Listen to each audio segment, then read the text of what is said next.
and welcome to episode 94 of the Purple Hyacinth podcast, Factory Facade. And we are with Meg and Fwoot. Hello. Hello.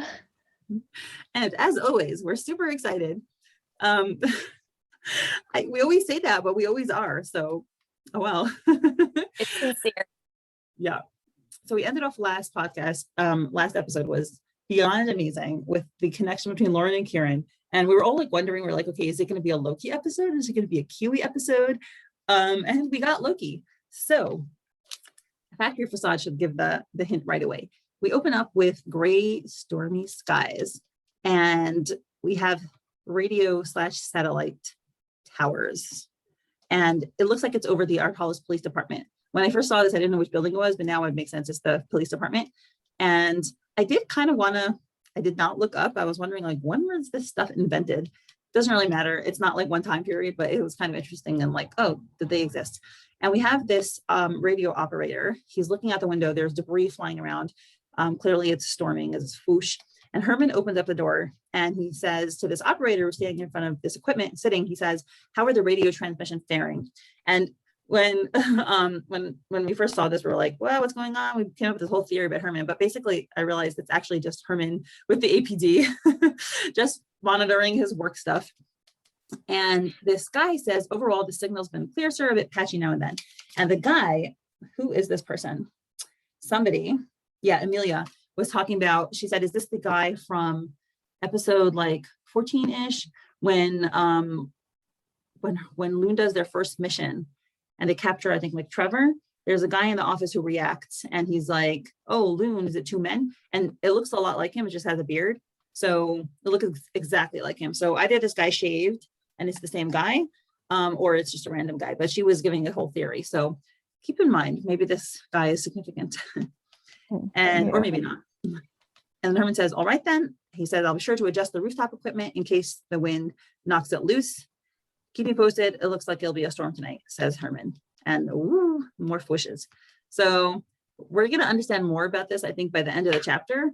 But yes, there's a storm. Equipment is likely to be knocked down. Lines of communication are probably not going to be working. We could predict some bad results from this. Mm-hmm. Yeah, like you, Mindy, I was a little bit surprised to see the radio because I kind of forgot that they were this far, like technology-wise, even though they do have walkie-talkies. Yeah, it's a mix. They have walkie-talkies and they have cards and they have like telephones, but their outfits are a little earlier than that, like a lot of their outfits. Whatever. Well, it's weird on the walkie-talkie thing. I always kind of thought it was a radio, but radios from that, they were not this like little handheld thing. They had a big box with them. I mean, if you see the ones that were used in World War II, even, they were chunky monkeys. So I thought they were radios, but I have no idea. It's hard to say. And it's fine. I think it's the setting is basically ish, sort of Victorian 20s maybe. Yeah. It's a bunch of stuff and it's fine. It's just, there was one webtoon that I read and I will not name names, but it was, okay, the outfits were 1700s. They had some pagan stuff going on. So like literally some like year zero, year 1000. They had medieval knights. It had like also technology from like late 1800s. It was such a mix of historical time periods, and I couldn't tolerate it. So this is not bad, and this is the authors say like, okay, whatever, we have an inspiration. It's not at a particular time, so it's not meant to be a particular time, and that's fine. So anyway, we now have a nighttime scene, and we have a brick building. We have Pat, Pat, Pat. We already know it's our darlings. Who's running around the old factory in the middle of the night, just Lauren and Kieran. And it's a very nice setting. It says Lloyd Incorporated Glass Factory since blank 1975. We have our two shadowy figures on top of the roof, with the moon rising behind them. Hint, hint, Lune, moon, get it? And it's nice, just factory looking brick. Old. I have to really like the design for this whole scene. I think it's fantastic. I like the worn that they put on it, like just the aging that they put on the brick and everything. Like nothing's shiny. Like I like that a lot. I live around a lot of old factories and they look like exactly like that. So I like the vibes. There aren't so many factors like that around here, but yeah, the windows, and it's very much, it seems very familiar. And Lauren says, did you manage to get a hand on the building's plans? Nope. Do you have any idea how to reach the basement? Nope. And it starts raining. Lauren holds out her hand and said she realizes it's raining. Then what are we going to do once we're inside? And just Kieran stands up dramatically. He's like, do I really look like a man with a plan? A guy with a plan? Which apparently is a Joker quote I read. Mm-hmm. Okay. Yeah. Do you know more details about that? Oh, something that was okay. I have to mention, because I don't think we've mentioned it so far. They got the Lune outfits back. And when I saw that, it took me a moment to realize, because we just recorded 15 and 16. So like we're used to, like Mindy, you and I were used to seeing the Lune outfits. But it took me a moment to realize when I was reading the scene, like, wait a minute. They're back in the Lune outfits from like season 1. And I was so giddy about it because it's literally some of my favorite outfits and costumes in the entire series. So I'm so glad it's back. Yeah, that's a good observation. And the good I like- callback to the first meeting where he just kind of like jumps off the side of the building. I like that too, the callback. And instead of just like, you know, I feel like under that mask we see her like, but there's no eye roll, and I kind of feel like she's smiling under there, but maybe that's just, you know, me being too hopeful.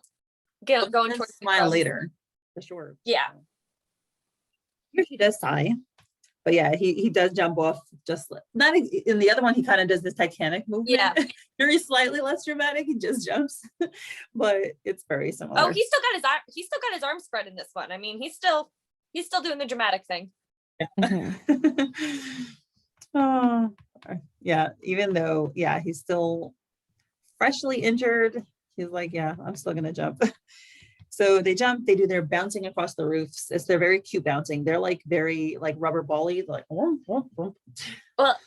sorry about that, but like this makes me giggle. Like if you look at the thing that he's bouncing over, he can clearly go around it, but like very clearly go around it, and he's still like busted ribs. Like he's still bruised up, and nope, just hop skipping. Who cares?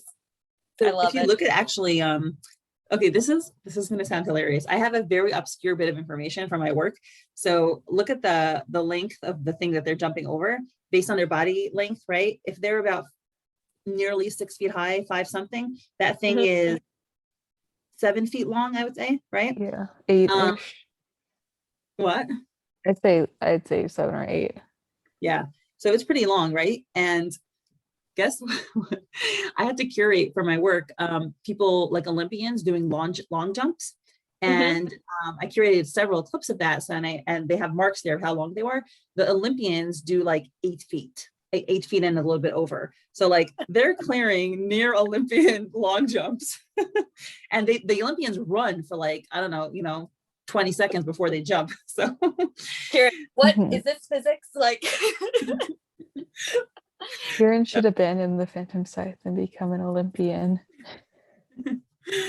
No, I wonder if my memory is correct, but I think it was something like that. Sounds about right. So they're doing long jumps and they climb down and they're in the building. And again, I really love the setting. It's just like the brick and the stairs and the metal and the old glass paned windows. It's just really, really like a really well done and fitting. And they, Kieran, I believe, opens up some kind of trapdoor element or window thing. Oh, it's a window with his dagger. And he says, ladies first, at which now Lauren does her smile. She thinks he's cute now instead of rolling her eyes. Yeah. The banter is back. That's cute. Well, she's not scornful of him anymore. So in my previous lifetime, when I was doing an undergraduate in psychology, my area of research / interest was marriage and dating. And I read a lot of John Gottman's works, and John Gottman is a marriage researcher. And he, in his studies, one of the biggest predictor of divorce was like disdain of the other person. So like if somebody would, this one spouse would say to them, the other one would roll their eyes.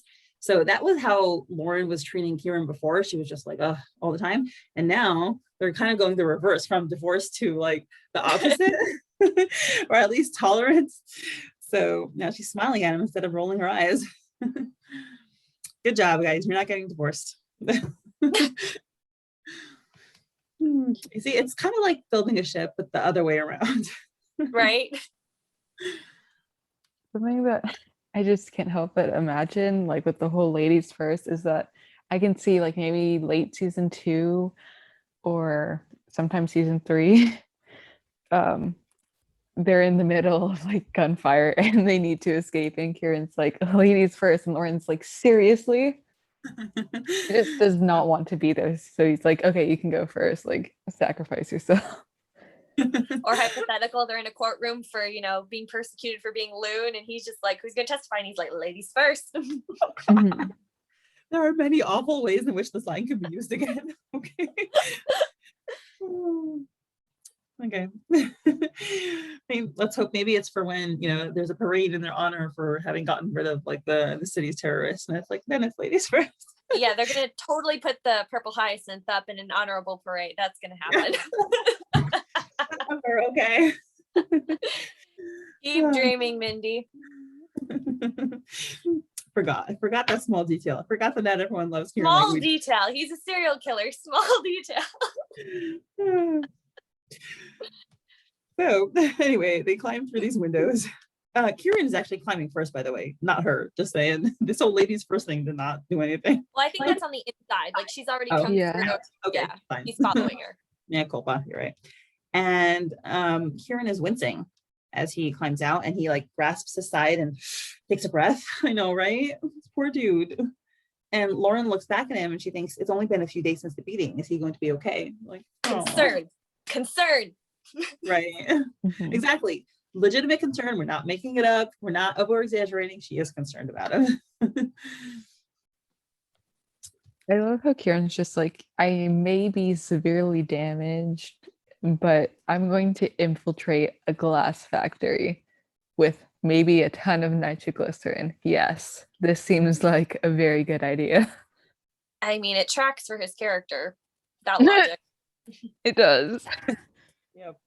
I mean, he waited a few days. Like, that's a long time. Hey, he gave it more than 24 hours, hopefully. Yeah, I mean, they could have gone that night. I was like really worried they would do that. So Character development. Woo! getting practical. Maybe one day they'll sleep a little more than 2 hours a night too. So we have this wide landscape shot of a factory floor. There's like an assembly line. Looks like actually it's a container, like a shipping container, which I actually know they were also invented fairly recently. But because they saved like the shipping industry, because whatever, they standardize things and made goods a lot cheaper and to transport and whatever, more efficient. Anyway, things you learn. So we have a couple people on the floor, and including a blonde person, which is hilarious because I'm like a sucker for blondes. I'm like, oh, blonde guy. This is horrible, terrible human being. This one panel, it's kind of funny because the words are like that way and the panel itself is like that way. Right. It's true. Yeah, Kieran's saying, so what do we have here? You gotta twist your head. Yeah. And we have the guy writing things down. We have somebody, turning the wheels on this machine, turning like the dial. And he points out, look, they're all armed, because we see a gun in, two people's holsters. And I'm kind of curious what time it is. Like, I'm assuming they wouldn't be operating the machine this late, but it's like probably nighttime. Well, it is nighttime. And again, they're looking, they see people, somebody moving boxes into an elevator. And he I'm goes, still fixated on how close their heads are in that one panel. So oh, I know. It's great. They're comfortable being physically proximate. Awesome. Delightful. So anyway, this guy descends in the elevator and Lauren says, I hope there's another way down to the basement. And Kieran's like, why? I'm sure they'll give us a ride if we ask nicely. And they're unconscious. at least he didn't say dead. Oh, yeah. Everyone's growing here. Change all around. And Lauren says, I don't think that will be necessary. And they're dropping down to the main floor and, you know, tap, tap, running. And they're at the elevator shaft. And Kieran's like, are you ready to do some mountain climbing? Lauren, let's hope this elevator doesn't come back up. I was like terrified that the elevator would indeed come back up, but it didn't. They grab onto the scaffolding, metal thing, and climb down, clang, clang. Seems like they're making some noise. It's a nice shot. I like how you see them climbing down and like they're in different parts of the frame. It's just very well done, this whole episode. And they see a lot of mirrors, just immediately, like 2 mirrors. Presumably it's a glass factory, so that's why there's a lot of mirrors, but I was a little bit thrown off by the presence of so many mirrors. Were you guys thinking of that? Yeah, I was like, okay, there has to be a specific reason why there's so many mirrors here. Because like when I saw the mirror, I was like, okay, yeah, the mirrors are important. If they're giving us time to see that there are mirrors here, then these mirrors are going to have a significant importance to probably the next few chapters or something. I think because the mirrors, they're just randomly hanging around. It's not like it's a set of 10 mirrors waiting to be packaged or something. I know, like, it's a glass factory, right? They produce bottles. We just saw a little line of bottles on the assembly line. We don't see bottles lying around, but we see mirrors, different size, different shapes, just like single ones standing around. It seems very odd. Like it's not like it's packaged in a particular way. It just seems like they're standing there. So Cheap security. Mm-hmm. yeah, I don't know. Maybe the workers want to look at themselves. I'm assuming it's a plot thing. Well, they apply their makeup before they go on their dates. Like, yeah, in the factory. That's where they do it. work, they don't want to have to go home in between.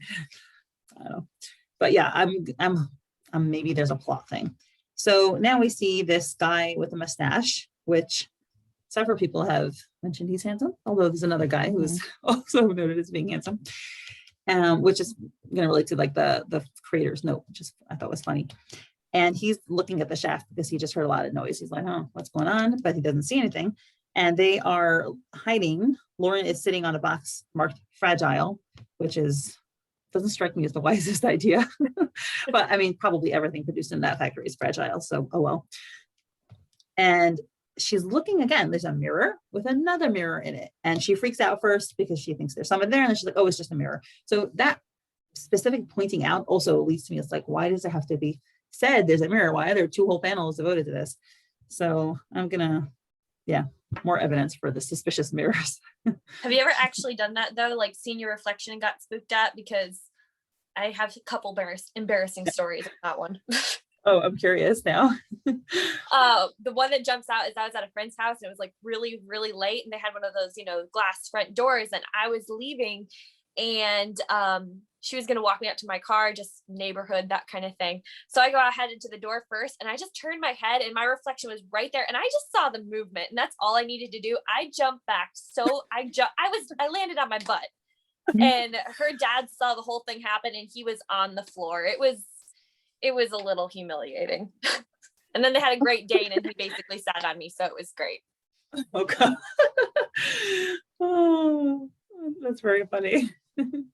I'm an easily spooked person though. It's a hobby of my family members. It's great. That's a consideration next time we meet up. No. Okay, fine. I don't know if I've ever done that before. Although sometimes when I see my profile on like these double mirrors, I'm like, oh, is that what I look like from profile? I'm like, okay, that's the closest I can come to it. So Lauren tells Kieran the weapons are probably hidden in some of these boxes. There are so many. And Kieran says, I don't think they would mix them up with regular merchandise. And he lifts up the lid of one of the boxes. Lauren looks around at the guards, another mirror there. Maybe the guards will lead us to it. So they're again tapping, running past, and we see their shadows in the mirrors. So we see there's like 3 mirrors just in this scene. I mean, there's like a million mirrors over here. We see her shadow there. He turns around. He's like, what's going on? Fooshing again, another shadow in a mirror, another shadow in a mirror. And he's looking again. And his eyes are furrowed. He's frowning. And he walks to a mirror, thump, looks at himself, is examining his mustache. considering his fashion choices, should I trim my mustache? The answer is yes. He should trim his mustache. Yeah. I'm sorry, but like mustaches belong in certain time periods, but outside of that, yeah, no. I mean, when they're with beards, I think that makes sense, but mustache is clean. No. Anyway, whatever. He's a free person. He can do whatever he wants. It's his life, his choice, his face. But I'm just gonna say asking my opinion. the caterpillar is not helping whatever is going on there. Wait, what caterpillar?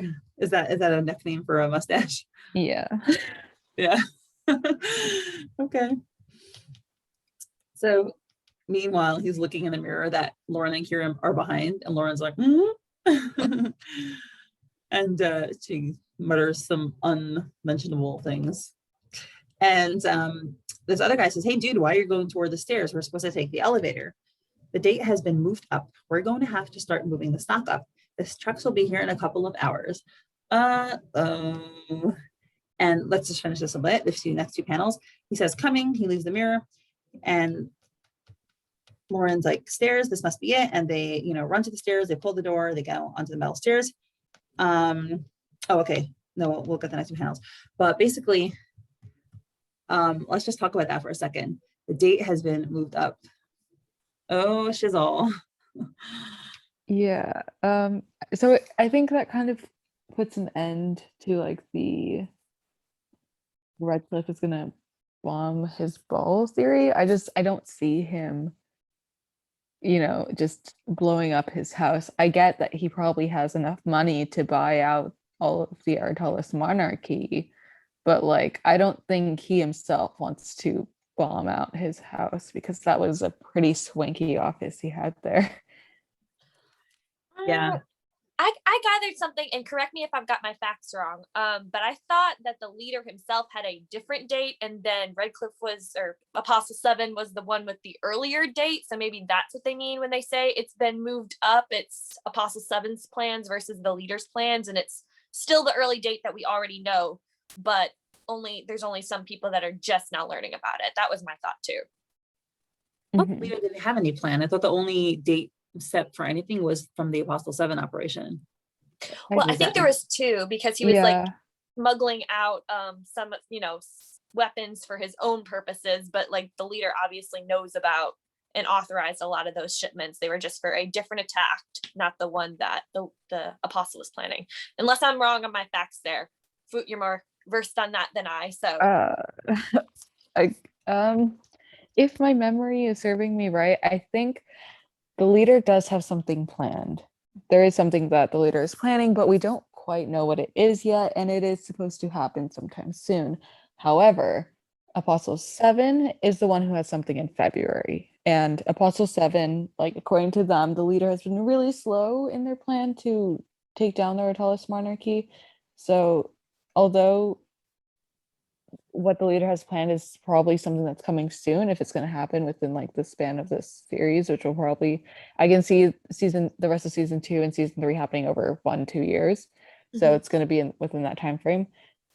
I think Apostle 7 is just tired of waiting, and even though the leader is so close to accomplishing their goal, A7 is just like, you know what, February. And the date that's being moved up is the Apostle 7 date, so it's probably going to be sooner than February 14th. So the ball's on the 17th, right? Redcliffe's ball. And then 14th was the date that we heard in like the Carmine, right? Was it around there? I think that was when it was supposed to be when the final shipment came in, but it seems like they got the final shipment here. And I can't remember if A7 was hijacking the leader's nitroglycerin. Part of it, yeah, not all of it, but parts of it. I think Billa said some chapter.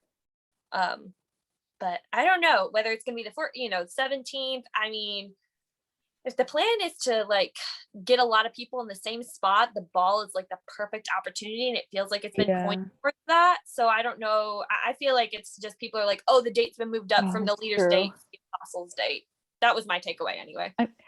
I'm so torn because now that you bring that up, that's true. I don't think the theory is quite dead, though. Although I don't think Redcliffe would find it very like he himself, he would want to bomb his house, it would be kind of a good tactical move on his part if he wanted to get rid of a lot of people in the Artalis monarchy, because the people who are in the Phantom Scythe, they would know like to get away from the ball, like those higher up, they would know to get away from the ball when when the bombs are going to go off. But if he's But bombing his own house, isn't that even less suspicious? Like they wouldn't yeah, think exactly. explode his own place, not to mention the Mhm. amount of the police department that's going to be there. It's like it's a That's perfect why he wants setup. to kill them all. Yeah. Yeah, and Redcliffe, I think if he can bomb his house, and if he bombs his own house, no one's going to suspect that it was him. Yeah, not anybody outside of the Phantom Scythe anyway. So Mhm.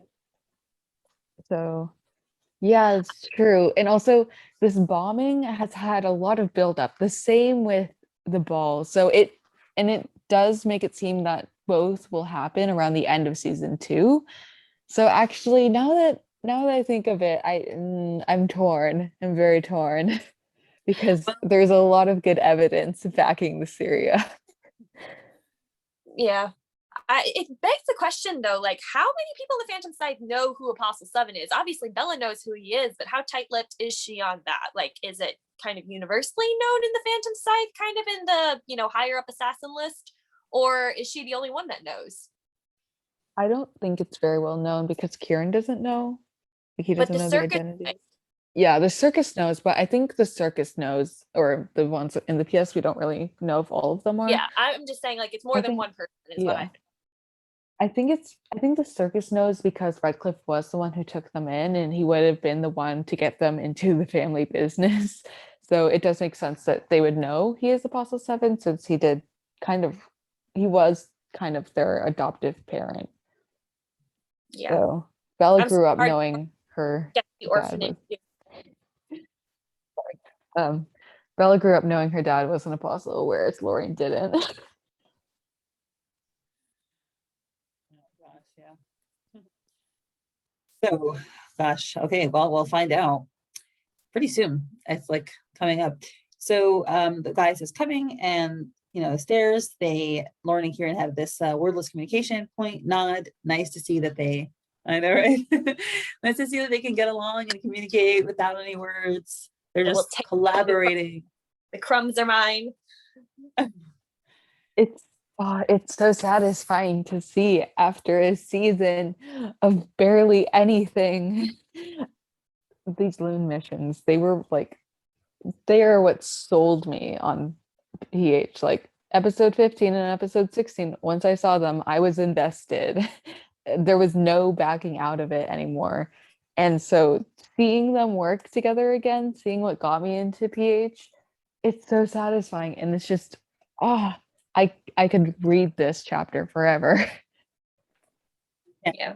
Also, like we talked about, I think I don't remember what episode. I think it was actually a recent podcast, like number 16, but it shows mutual respect. And we talked a lot about like how romance, especially you, Fwoot, said you like to see them be platonic first because they work well together as people. Like they respect each other as people, and that's what we're happy to see. Because a lot of times, like romance is blind, and you just fall in love with someone. It's like some chemical thing, and you're like, oh, they make me feel warm and fuzzy inside, and you overlook things about the other person because you're blinded, which is necessary, I think, very often.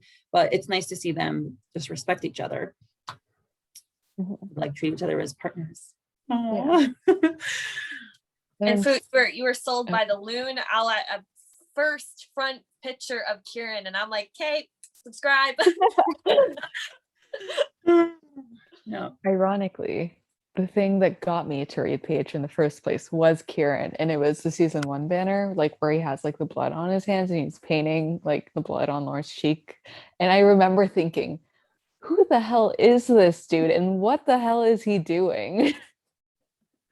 So I do ironically have to thank Kieran for getting me through PH. But Mindy, what you said, I think it does beg the question, does Lockie even need to be romantic? Like, do you guys, I think a lot of people would like them ending up romantically, but story-wise, do you think it's necessary for them to become romantic partners by the end, or do you think it'll even happen? Oddly enough, even though I'm a big romantic, I'm actually all I want is for them to be intimate. And I don't mean intimate as in physical, but like to have someone that they're close to. And that could be romantic and it could not be romantic, but I just want them to be close. I want them to be open and vulnerable with each other and to have someone in their life that they can share things with. So it could just be very good friends. It could be romantic. Yeah, Kelly, I admit, yeah. Ages ago, I saw like a Q&A with the creators, and somebody asked like, are Kieran and Lauren gonna be a couple? And I think the response was like, duh, was or Yeah, it's in something the like that. it's in the Q&A. Are Lauren and Kieran gonna be a thing? And they said yes. That was I remember it because I was paying very close attention to that question. Oh my god, I haven't checked the Q&As, like any of the Q&As or like the questions to answers, like from the old Purple Hyacinth server. I haven't checked that place in ages. There's probably so much good theory material. I don't have access to the old server, but it's a Q&A within Webtoons when they were on hiatus. Oh, So yeah. there's There's still all also on there. there is, I think, Spaced Out Pie on Lauren's board. You can find a website with all the questions on it if you're not in the old server. Oh, okay. I'll check it. Lauren's I'll board. send you the Okay. link. Okay. Me personally, that'd be though, great. I would love to see it eventually turn healthy romantic if that's ever possible with these two. But I would like to see it. But Mhm.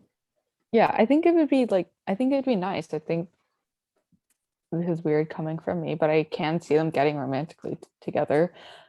I just, do I think it's necessary for the story? Not really. I think they're fine as is, but and I think that, you know, it if they stayed platonic, it would be a really good testament to, like, this is going to sound cheesy, but like, you know, the power of friendships and the power of good friendships and healthy friendships and working through struggles in friendships. And I think it would be a really solid story, whether they stayed platonic or not. Yeah, completely agree. I will say though, I think the banners, if the banners, like if it doesn't end up romantic, are like kind of false advertising because the banners do have a very romantic feel to them. Mhm. Like all the fan arty kind of stuff that Soph and F produce are very romantic. Like their gestures are all very romantic. Like they're hugging, they're like back to back, they're touching each other. So that doesn't, to me, that indicates like an end game of Mhm. romance, unless they're misleading us again. Mhm. I think for that, it's also just part of marketing, right? Because a yeah, lot of the webtoon base are like teen girls, and a lot of teen girls like romances. And you know, the webtoon app and the webtoon platform is dominated by the romance genre, and like the most popular webtoons, like most of them are romance. So it is beneficial to Soph and F to market PH with some romance because that's how they were going to get more readers, whether it happens or not. But I think also Webtoon knows this, and it led to the infamous season 2 premiere notification, which is widely just looked down on in at least the Discord fandom. Because in the season, I think I told you guys about this, but in the season 2 premiere, Webtoon released a notification, and the notification said something like Kieran and Lauren will be working much closer together. And it was like something along those lines. And literally everyone I talked to, like on the Discord, was mad about it because, you know, they just came, like, for them, the infamous episode was a day before. And now Webtoon is like, hey, they're going to be working so much closer now, and they're going to be so much more intimate and office shenanigans. And everyone was just like, no, we don't want this. Like, not yet. I also saw one of the few Instagram promotions that the Webtoon page actually did. Like recently, I saw one, and it was like that first Lune operation, and it was like the couples that argue together stay together or something like that. Oh, the irony. Right? Late season 1, early season, like early season 2 is quaking right now. Platonic or not, you cannot deny the sexual tension, though. Yeah, but I think there are a lot of scenes that I do think there is some sexual tension between them, but I think there are also a lot of scenes that are emotionally tension coded, but people interpret it as sexual tension. I'm thinking specifically about that tango scene. So Yeah, I think that tango scene, that was spicy. But I think there are some other scenes like, I don't know. There's like, the I think tango's there's no some, joke. That dance is hard. yeah, I won't deny that. But there are some episodes where I've been like, seriously, this is what y'all are saying is sexual tension. But the tango scene, and I think that bandage scene in episode 28, 27. That was a little spicy. I'm not gonna lie. I felt honestly like that one was more intimate, like more like I Yeah, felt like that's what I was thinking. there was something But more of an emotional yeah. thing there rather than just a sexual thing, because they're caring about each other. Mhm. And I think at that point neither of them realized that they should be caring about each other. So for that it was more emotional, like realization tension rather than sexual for me anyway. Yeah, I'm torn because I don't know how much of this I've just like seen people say that it's sexual tension. It's like, oh yeah, sure, it's sexual tension, but like deep down, I'm like, is it though? But yeah, you're right. Both. I mean, human I've seen beings are people capable of code it both as sexual funny tension, feelings. so I'm kind of like, yeah, I'm Both torn. And It's I think like, we're quite capable of having both kinds of tension at once. mhm, Oh yeah, yeah. for sure. So anyway, they're in the stairs, they're looking at another room, and Lauren says there's no one, looks like it's pitch black. And they enter the room with their flashlights, which now I'm also wondering when were flashlights invented with batteries inside, but okay. And That is an excellent question. I can look that Oh up. wait, maybe it's like oil. With Ooh, a awkward. handheld Flashlights. Wait, when were batteries invented? Hold up, let me check this. I know Okay. they had flashlights What? before. I think in Flashlights were episode. invented in the 1890s. Wait, I have okay, wait, no hold up. idea. Invented Batteries in the when? 1800s. Okay, never mind. Okay, Huh, would you look at that? batteries I know back they. then were really yeah, big though, and they 1907 were was the double A battery. they're made mostly by lead at that point. My husband, he's a complete geek with the stuff. I'm not kidding. He makes batteries at my kitchen table, which is fantastic. Wow. But at that point, like they were really big lead batteries, and they hadn't exactly figured out lithium at that point. So everything was really, really heavy. And actually, like they had electric cars back then, but because, it was just so hard to produce something that was not quite as heavy, that's why gas kind of took over. Which I wonder, alternate universe, if things had developed differently, would everything be electric, possibly greener if we hadn't gone the gas route, which is interesting. But anyway, that's a whole other conversation. I know they had flashlights, Kieran and Lauren. They had flashlights in episode 65. So they might have had it before. I don't remember seeing them with it before, but at least this isn't the first time we've seen them use this technology. Whoops. All right, so they see a bunch of boxes marked fragile, and Lauren says, looks like this is the place, which I don't know what distinguishes this set of boxes from the rest of the set of boxes, but Yeah, they all fine. say fragile. And she sees some documents on a chair, which I have to think, like this chair looks like it's like a leather covered chair. I mean, the texture is just so well here, if I'm correct. Kieran says, look at the crates. It's the same logo as McTrevor's papers, which presumably that was not on the other stuff. And we have a flashback to the logo. I think this is the closest we've kind of like seen the logo. I think we had a close-up. We had a close-up in like episode 15 or 16 with that logo, but I think in this panel it's slightly clearer. I remember we tried to analyze it, we couldn't see what it was, but I remember people having a theory, like they said it was snapdragons on the logo. Like this was like right out of episode 54. They were like, y'all, it's snapdragons. SD became the PS, and I mean they were right in that latter part, so it might be. I don't know, I had snapdragons in my garden. I don't think they really look like this. So yeah, snapdragons look a little different, kind of look like hyacinths. They kind of look like, it looks like wheat to me. I was thinking that, but I wasn't gonna say it.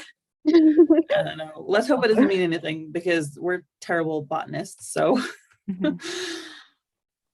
So Kieran uses his dagger again to snap open another one, and Lawrence has mirrors again. And Kieran at this point is sweating. So two things. Either he's sweating a physical discomfort or something else, which we'll get to more later. But initially, my first thought was definitely physical discomfort because he's just like worn out.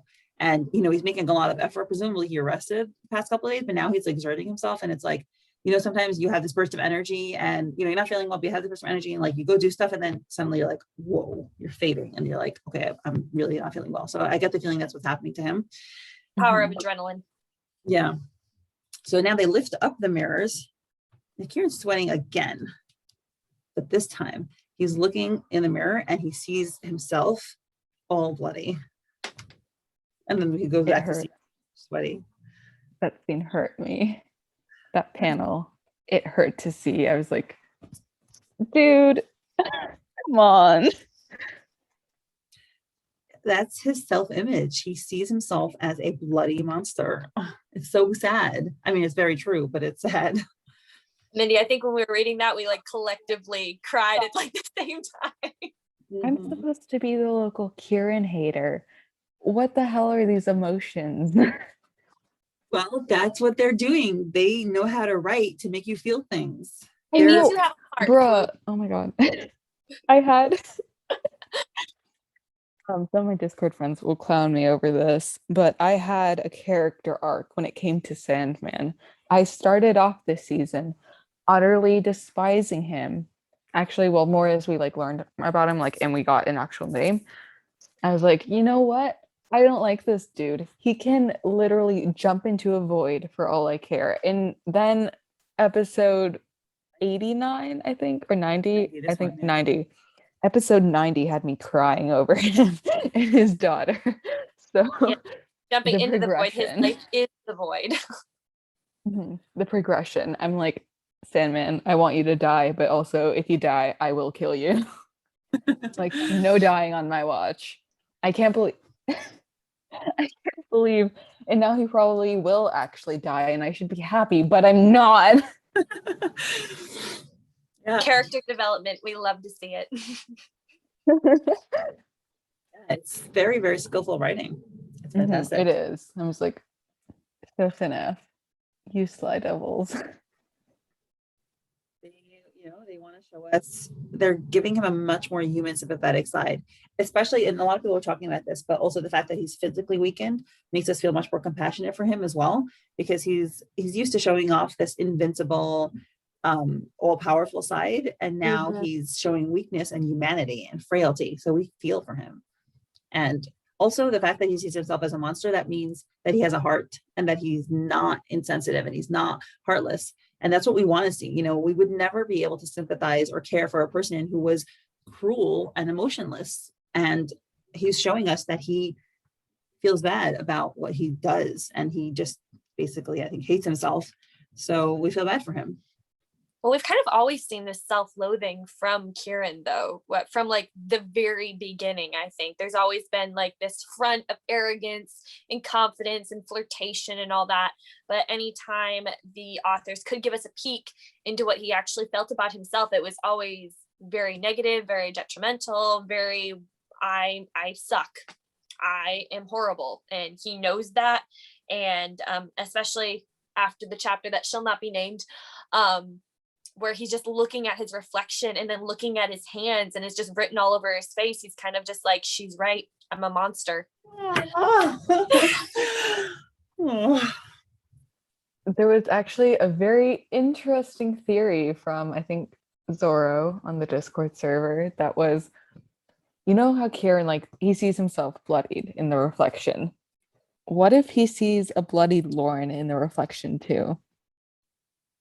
Oh, boy. Like he sees Lauren the way he sees himself in the reflection. And then I added on to that, what if it's not like, the choke marks on her that he sees, but he sees her like with, sword slashes and what his victims look like. That's what he sees her. And that's his nightmare, that he'll have to kill her at one point.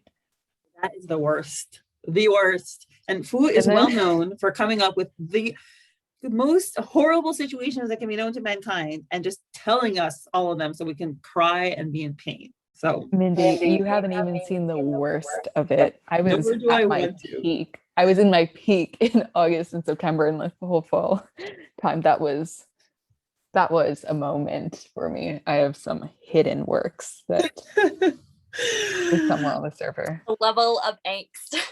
Yeah. But I was thinking, what if the protectee, like the person that Kieran was protecting, was the only person Kieran would never, in the Fan of Scythe, was the only person Kieran would never see with blood on in reflections. Oh, taking it a step further. Mm-hmm. We'll see. But Kieran here, he decides to turn away. He's still sweating, but he just like shakes it away. It kind of reminds me of when Lauren is thinking to herself, when she's on the bridge, she's thinking after the bar, she's like, oh, is Kieran the one who's going to betray me? And then she's like, no, let's not think about it, not him. So it kind of reminds me of that, where he just like tries to shake away his bad memories or feelings. And they continue looking at the box. Turns out underneath that mirror, there's pistols.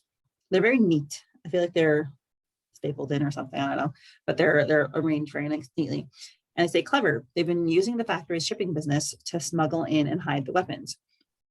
And Kieran's still looking at the boxes. He wants to open up another one. His hand slips. I just realized that. I think he's so physically weakened. He's having trouble controlling his movements. Is that what you're getting from this panel? That and mentally kind of thrown off too. Yeah. I think he's just not in the right mindset right now. And physical states, big factor. Since in this episode, I also think it's kind of foreshadowing for the next 1 or 2 episodes, depending how long they're here for. I think because there's been so much focus on Kieran's physical state right now, he might get captured or something. Like he might fall behind. Something bad is gonna happen to him because he's not gonna be in his top physical state. So yeah, I honestly think something like that will happen. I think there's gonna be some high drama here. Mm-hmm. Let's finish the episode and talk about what we think will happen next episode, because that will be a lot of fun. Oh my god, if we want to talk about angst theories, we can come up with a lot of them. So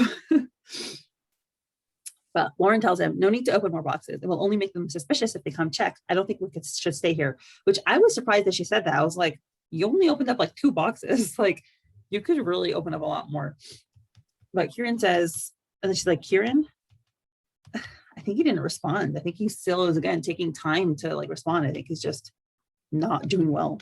And he says, no, wait, over there. So I don't know what alerted him to that particular area. And she says, what's up with him? He's been acting weird since we got down here. What does that mean? How is he acting weird? What? Mindy, I think you already know what I'm about to suggest. I know. So I actually said this to Meg. Meg and I read the episode together last night, and I said to Meg, what if, and this is totally inspired by you, Fwoot, what if has some kind of betrayal plan and this is the moment where he's doing it? Is that what you're going to say? I was going to say, the betrayal theory is popping in. I think he's stalling a bit.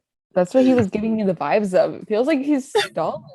But I don't think he would turn on Lauren right now because he's physically weakened. So it doesn't and Lauren has been able to hold herself pretty well against him.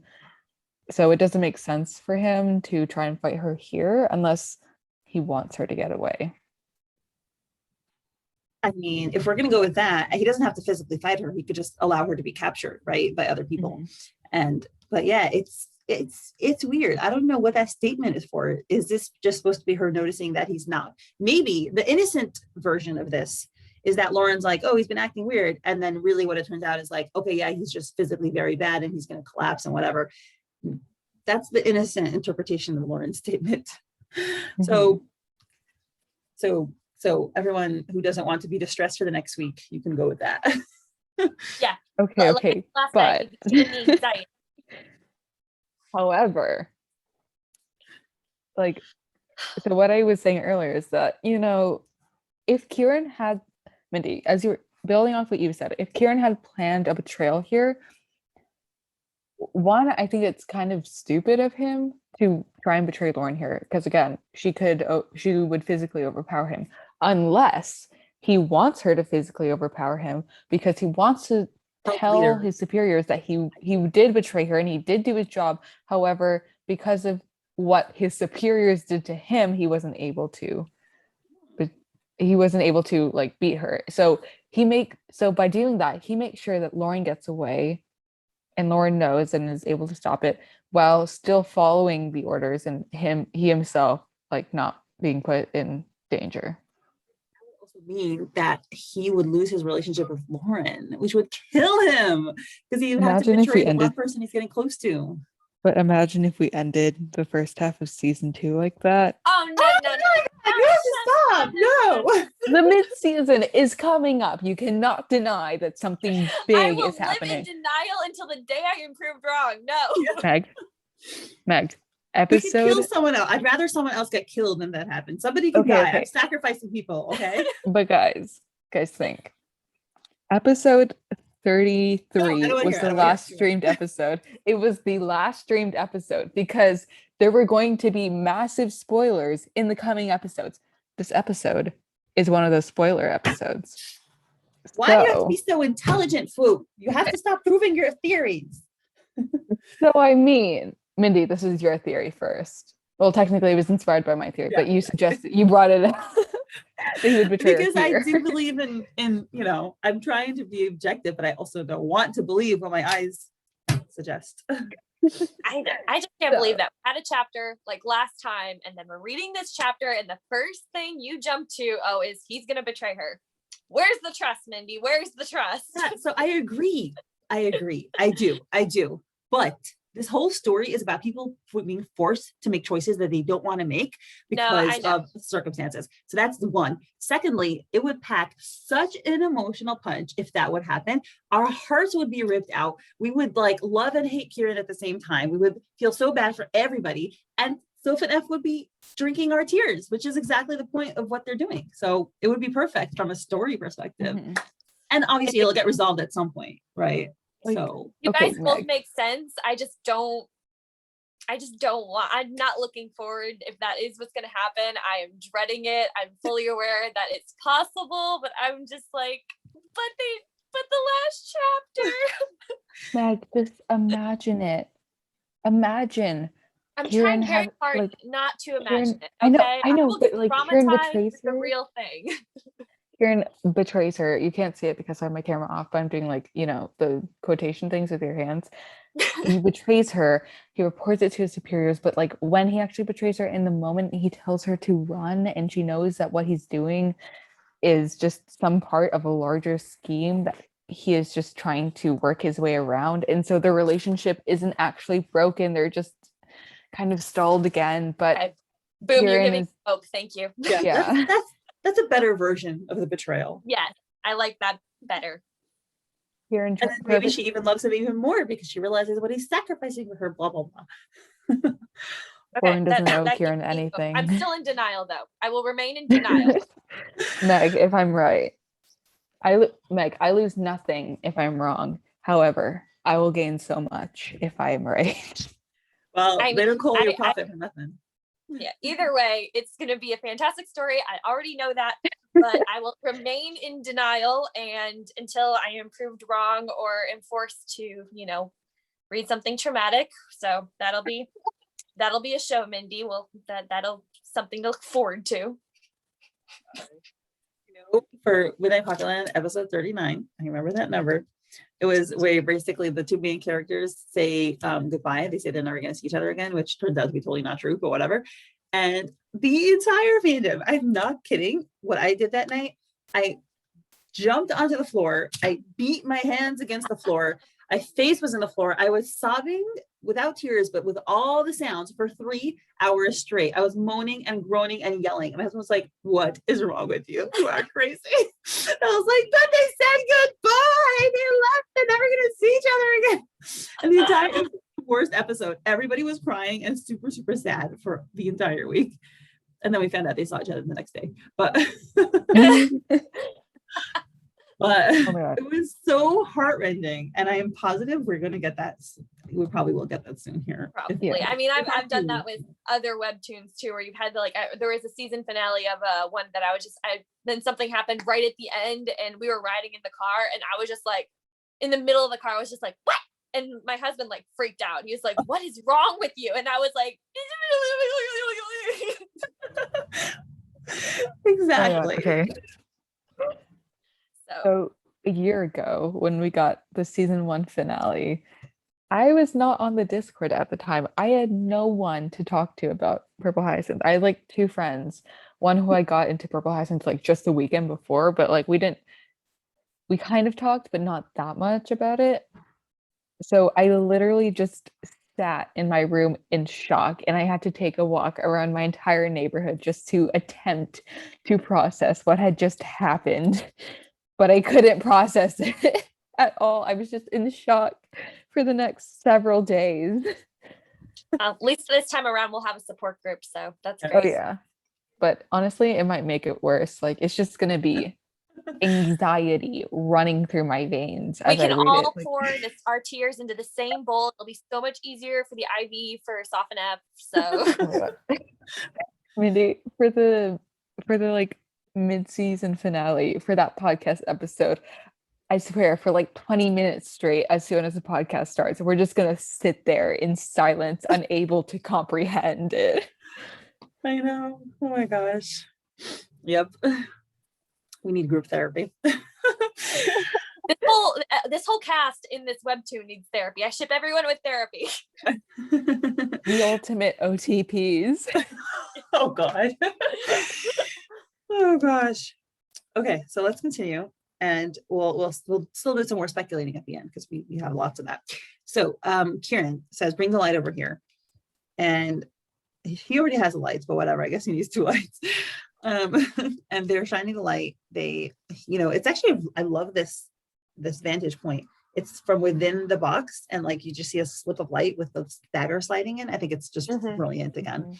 And they creak the box open. Lauren opens her eyes wide because she sees tons of bottles, and she immediately infers that it's nitroglycerin. And she thinks a single one of these crates would be enough to blow up a good part of this factory. But I'm curious how she knows, because I don't know anything about how many explosives you need to blow up how many square feet. I think Lauren was there with us when we read Drunk Joe's death last week. Lauren was there, omniscient. I mean, maybe she's done some research on explosives, Mhm. with her obsession. I actually didn't see the shadow of the body until like my 5th time reading the chapter. I didn't know it till Fwoot said it, and I was like, "What? Oh no, he got burnt." I was so like, I felt sorry, like he got burnt alive. It's like a horrible. I was laughing the entire time I told Mindy. Terrible. Meanwhile, I'm being traumatized by this guy's death, and that's like, I was very focused on other parts of the chapter, like zoom, screenshots, everything. I was just so happy. Somebody gets blown to bits, and I'm like, la di da. I love Priorities. I love that panel where we see the bottles and the knife, because we, the audience, we remember last chapter and we're like, oh my God, the bottles. We recognize the bottles. We know what the bottles mean and what the bottles are capable of. And we're just like, oh no. And that is just amazing show not tell storytelling from Soften. yeah, that's a great line. So Lauren now looks around, and we see her, and she's surrounded by these boxes. She said, "So you're telling me that all this," and again, there's like this view of the entire room, is nitroglycerin. And then we flash back to this boy, he looks pretty young, saying the date has been moved up. We're going to start moving the stock soon. The trucks will be here in a couple of hours. And she's trembling, and she says, "Kieran, we need to," ding, ding, the elevator, they're back in there. And we see those 2 guys saying, "We have to move everything from downstairs tonight. Boss is crazy." The other guy says, "Stop whining. At least we'll get what we've been waiting for earlier than expected." They push the button. There's a thump. And the orange-haired guy says, "Right, the date has been moved up. It was about time for this revolution to start." And then I don't know if Lauren and Kieran overheard this part. Do you think they did, or it's just an interlude for the readers? I think it's interlude interlude for us. Okay. I think Yeah. they heard it back when they were upstairs earlier. Yeah. So This is yeah. just reminding us in a way. Mhm. Yeah. So, and Lauren says, we need to alert the police now. And it ends with that. And the panel and the flashlight. Okay, guys, what's going to happen? Amazing. I love that ending. It was just so well done. It's like it was about time for the revolution to start, and Lauren's panicking and it's like, okay, we need to get the police here, like right now. Oh my gosh. Okay, blanks hitting the fan, people. There's a Mhm. lot at stake because, well, this is, everyone knows this, but we're just going to delineate it anyway. How are they going to tell the police? Are they going to disguise themselves? Are they going to say they're Lune? Are they going to be like, hi, Lauren and Kieran, we just found magic glycerin? And I just had a thought. You guys are rubbing off on me. Oh my gosh. okay, oh my God, what horrible betrayal theory did you come up with? Meg, It's like- tell us. She says, we need to alert the police now. And he hears that and he comes up behind her and she can feel him behind her. And she's like, I can't let you do that. Oh my god. Oh, no. Meg, Wow, Meg, I'm impressed. No, Mindy, no, we've it's all your corrupted fault. Meg. It's all your fault. We've corrupted Meg. Oh my God. Tears all around. What is going to happen? Exactly. Oh my gosh, this is just, what are they going to do? Okay. Another big thing. Now we understand the beginning of the chapter with this whole thing. Oh, the storm is coming and the equipment's getting knocked down. Bet you they're going to try to communicate with someone. And somewhere along the way, they can't communicate because there's lines are down. Either the police they can't get to the police at all, or they won't be able to answer them, or they like start relaying information, it gets cut off. But that's totally going to factor in. Yeah. But I wanted- don't even know. Oh, ahead. sorry, Meg, you go.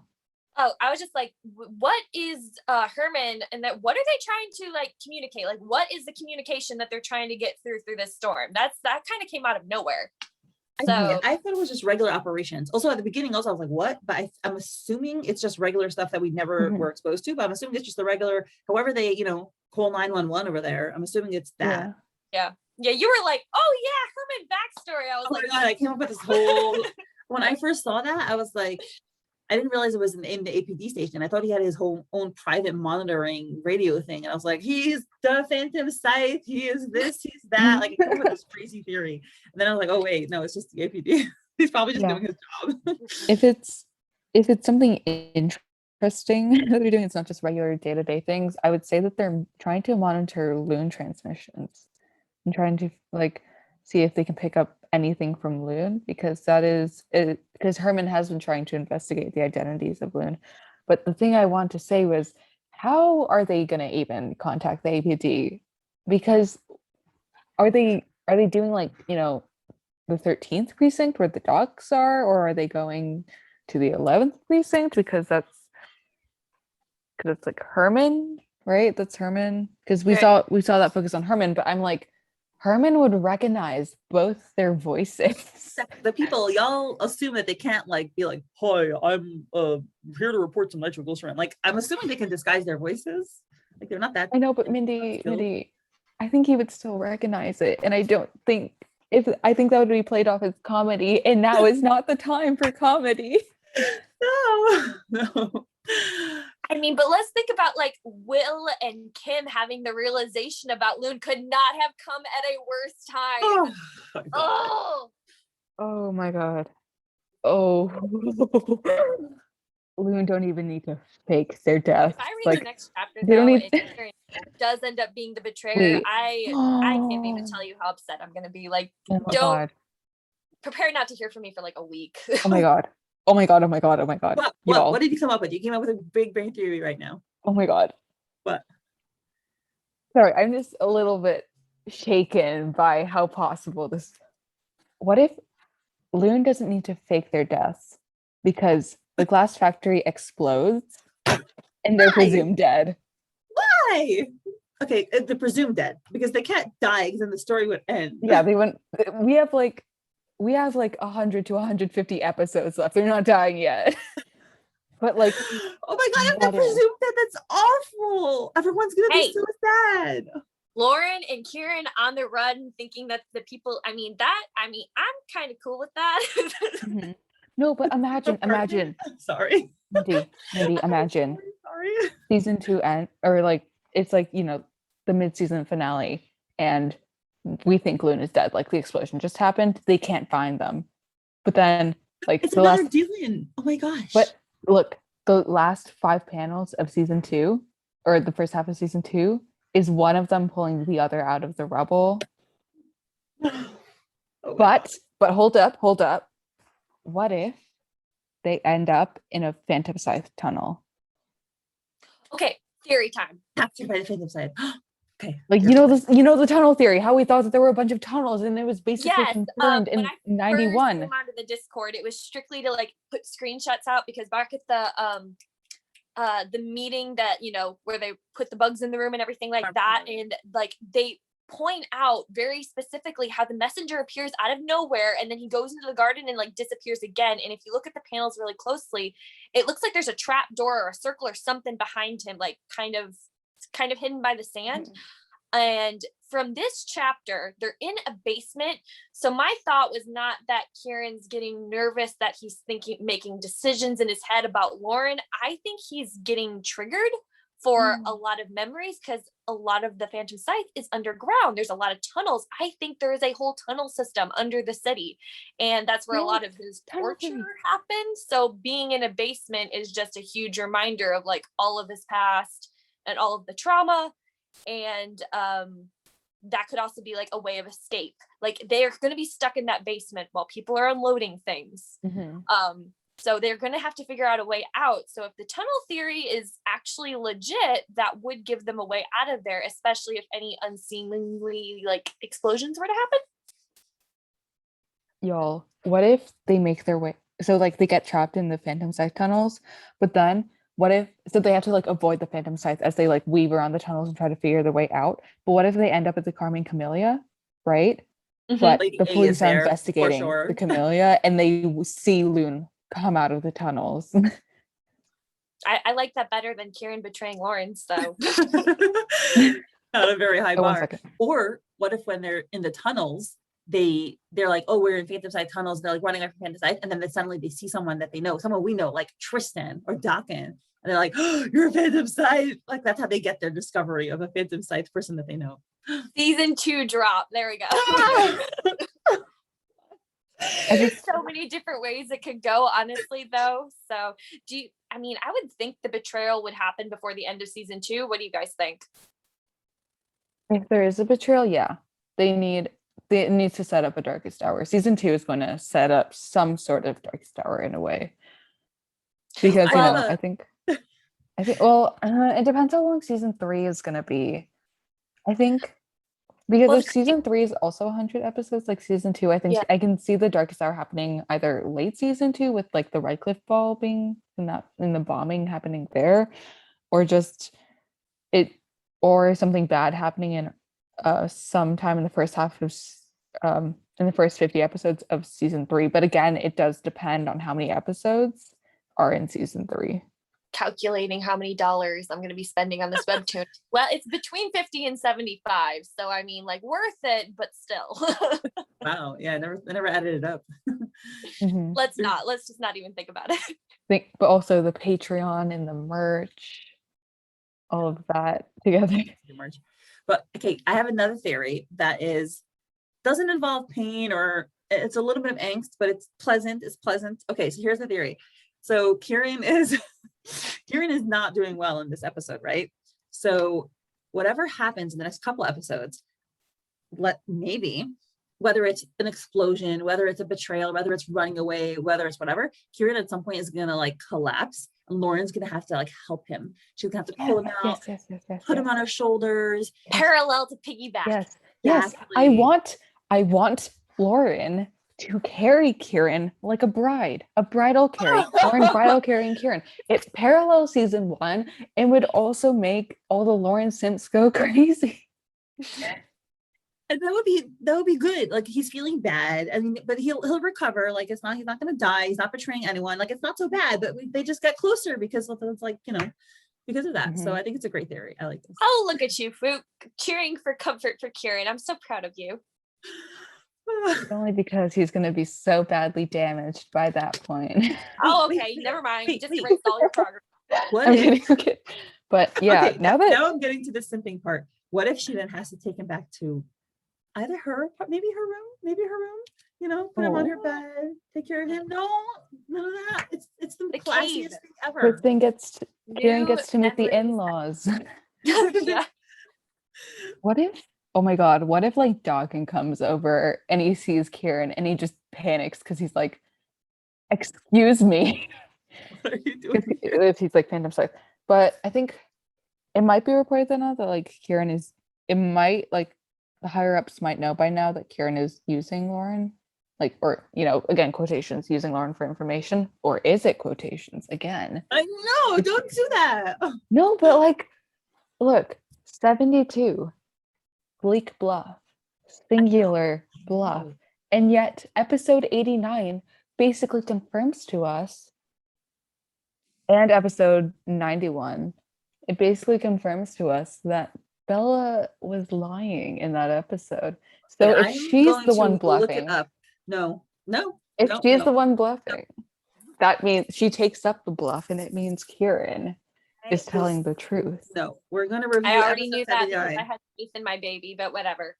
I'm reviewing episode 79 to disprove this. 72, I think. Mindy, you can't. Yes, I can. Just you wait. I spent like 5 hours writing out that theory. You think I Okay. didn't fact check? You interpreted things differently. Okay, they're fighting. They're fighting. There's lots of Actually, I fighting. didn't fact check. I just kind of went off my memory. But I do remember reading 72 because it was like, wait a minute. But think about it, Mindy. At her statements, she's like, "Oh, killing for the leader is much more lucrative, much more fun." Okay, that's probably not true. Lucrative, yes. Fun, not.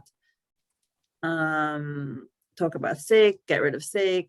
What do you have to do with him? The officer, get rid of her. She's like, "Oh, okay." Then she gets We can't kidnapped. deny at this point, though, that Kieran has most definitely formed an attachment to Lauren. Like, there's no denying that Oh anymore. yeah. He definitely cares about her. It's Like, legit. He has the feels. let me see if I can find the quote I was thinking of. Okay, It is so getting late. I am gonna have to clear Okay. out here a little fine. bit. I think we should end the episode anyway, and we can argue Okay. about 72 later. Well, this was so much fun, and I'm so nervous for next week. Oh yeah. Anxiety. Like these weeks have been going kind of quickly, but I am feeling that in like deep down that deep-seated terror. Oh God, why do we do this to ourselves? Okay, think of the positive thoughts, people. I'm sure that if we send positive thoughts out into the universe, it will totally affect what Soap and F have done for next week. Oh, Pretty absolutely not. Yeah, F already wrote the script, Mindy, like 20 weeks back. Not 20, but like It was actually a while philosophical back. question I had when I was a kid. But anyway, it's not relevant to this, but it's a philosophical question, let's just say. Mindy, you can't manifest good feelings when it comes to pH. It's simply impossible. No, I manifested them last week in 93. So They had Proof. it coming, okay. No, it's proof that manifestation works. It's not that they had Mindy- a plan before. Mindy, Meg's I don't manifestation changed the plan. Mindy, a whole city is about to be bombed. I don't think now is the time for manifestation of comedy and good thoughts. I don't think there's going to be a lot of comedic scenes in the next few episodes. I don't need comedy. I just need no tragedy. Okay, that's fine. I do want tragedy. The story would not be compelling if it didn't have that. So hey, I'm just glad I'm not by myself in denial. Oh yeah. Oh my God. I would literally be, oh my God. If I did not have the Discord, I would have gone insane by now. Like it would just be all my thoughts and I would just be alone with my thoughts. And that is even more horrifying than waiting a week for the next episode. Yeah. It's weird. I was facing sorry. Meg did or Mindy. Oh no, I was just listening. Oh, it was kind of weird because I was before this, I was actually facing some purple hyacinth burnout, but this episode and after this discussion that we had, especially with all our like ending theories, like, oh dang, it might have revived me just a little bit for purple hyacinth. Maybe take a break till next week so that you don't get burnt out. Yeah. Oh boy. Okay, well, we'll see what happens next week. I will see you all again on the other side. Oh god. Yes. Thank you, Mindy, for having us. Yeah, my pleasure. My heart's pumping. So be it. Good night. Good night. Yeah. Bye.